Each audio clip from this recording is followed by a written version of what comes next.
Intertech is at it again with a ton of nice looking RGB and many useful features crammed into a mid-tower case for a budget friendly price of around 62 euros. So for today, let's dive deeper into that X-608 Infinity Micro and see if the Infinity Mirror is the only thing that it has to offer. This episode is brought to you by cdkoffers.com. CD Koffers offers a wide variety of software or game keys for a fraction of their usual retail price. You can get your usual PC game codes or even library codes for things like Steam, Uplay and Origin. But the most important part for us are the software codes. Here we can get software activation codes for things like MS Office or Windows 10 for a ridiculously cheap price. And right now you can also use the promo code TS20 to get a 20% discount to make the already cheap Windows 10 license even cheaper. If you want to get that nasty activation message away, make sure to head down to the links in the description below and don't forget to use the promo code TS20 for a 20% discount. But before we get deep into the do's and don'ts, let's quickly go over the features.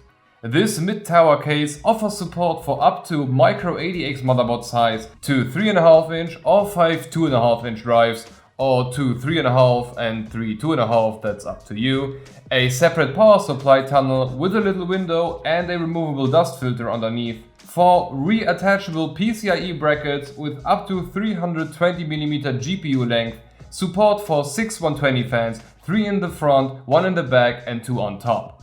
Of course, the top comes with the mandatory magnetic dust filter. Support for 240 radiators in the top and front and a 120 spot in the back. There is already a 3-pin RGB controllable fan installed in the back. The I/O is up to date with 2 USB 3.0s, one Type A and one Type C, and of course a big ass tempered glass side panel. With that done, let's get over the nice things. In the back there is a convenient little PCB letting you control up to 5 RGB devices with a 5-volt addressable and 5 fans with the 4-pin PWM. Of course, this puppy can be hooked up to the 5-volt addressable and the PWM header on your mainboard in order to control everything with the usual software. There are actually 2 additional RGB strip ports, but they are already used by the strip on the side and the mirror in the front. But now we're already at it, let's get to this puppy. Just nice. Nice. And another very nice thing is this. It's the small things that make me happy. Now, on the airflow side, it's not bad at all. 6 fan spots in such a small case is not bad, and if we take a closer look at the front and compare it to the bigger X-908 Infinity 2, the front is actually not blocking as much.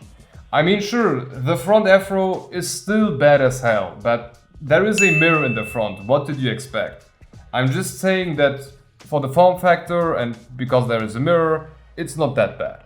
So with everything out of the way, let's build something in it and see what there is more to say.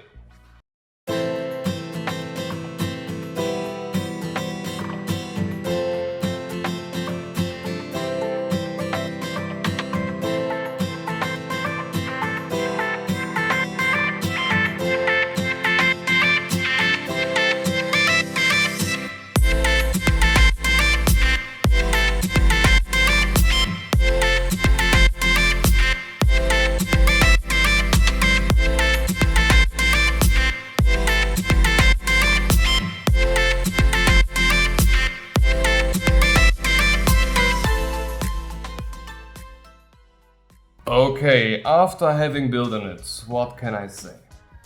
On the cable management side, there is really nothing worth talking about.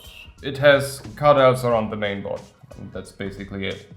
The feet are okay, they could have been a bit bigger, but it's enough for some good stability. Of course, the case is pretty small, that's the point, so the space inside was pretty tight. Especially because I was using a semi-modular power supply and the space behind the hard drive cage was pretty small to begin with. Additionally, I thought it was a good idea to use cable extensions, so I had to really cram these cables wherever I found some space. For the build quality, it was alright. The metal is pretty thick and sturdy, and I would say it is somewhat on the level of the Acer Hive case. Something really noteworthy is the additional GPU holder bracket. A small but very useful thing in times of giant GPUs. Of course, the pre-mounted fan is a nice little addition, but the most important aspect for myself is the fan and RGB controller in the back of the case.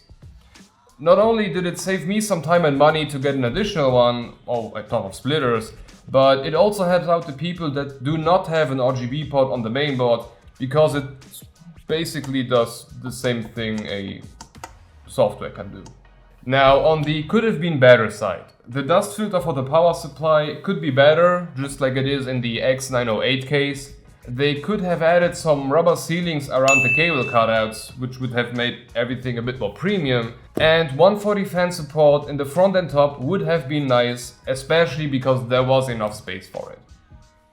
But otherwise, it's a pretty solid case for 60 euros, especially if you consider that the bigger counterpart is almost double the price, and for that you will only get the size, the dust filter and a not really thought out fan controller. Now, on the design side, is there really much to say? I mean, it looks great. The case seems to be focused more on design than performance, and I think it did a pretty good job with that. So overall, I think it's a great case. Of course, it's not an airflow beast. This is more for a look. But for a decent gaming rig, the airflow in here is more than enough. So for anybody looking for a okay case for a decent price, which also looks great, I can totally recommend it. For everybody who want to have another look at it, I will leave the manufacturer links down in the description below. So this should be it for today. I hope you've enjoyed the video, but you can always tell me with a thumb up or thumb down. And I would love to hear what case you would like me to have a look at next, so leave your suggestions down in the description below. And don't forget to be subscribed, because next week we will use this little puppy in the 2000 euro build. So stay tuned for that. But until then, have a look at one of these totally random videos.